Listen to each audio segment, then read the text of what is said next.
In today's video, I'm going to teach you how to insert headers in Google Slides. This is quite a handy skill to have, especially if you're prepping a presentation and you want it to look polished and professional. So let's dive right in. First off, you'll want to start by heading to the Google Slides homepage. You can simply open up your favorite browser and type Google Slides into the search bar, or just click on the link if you have it bookmarked. Once you're there, you'll need to sign into your Google account. This step is vital because Google Slides is part of Google's suite of apps that requires a Google account to access. If you're not already signed in, just use your usual email and password and you'll be good to go. Now that you're signed in and you're on the Google Slides homepage, it's time to start a new presentation. You'll see two options here. You can click on the blank presentation if you prefer to start from scratch, or select from one of the pre-designed templates if you want to save some time on design. Whichever option you choose, you'll be taken to the slide editor where the magic happens.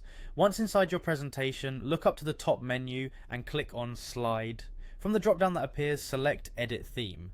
This is where you can make changes that will apply across every slide in your presentation, which is perfect for something like adding a header. With the theme editor open, it's time to insert a text box for your header. On the top toolbar, look for an icon that resembles a text box. It's often a box with a T inside, and click on it. Your cursor will change, allowing you to draw out a text box on your slide master. This text box will serve as your header, so you can position it at the top of your slide where you want your header text to be.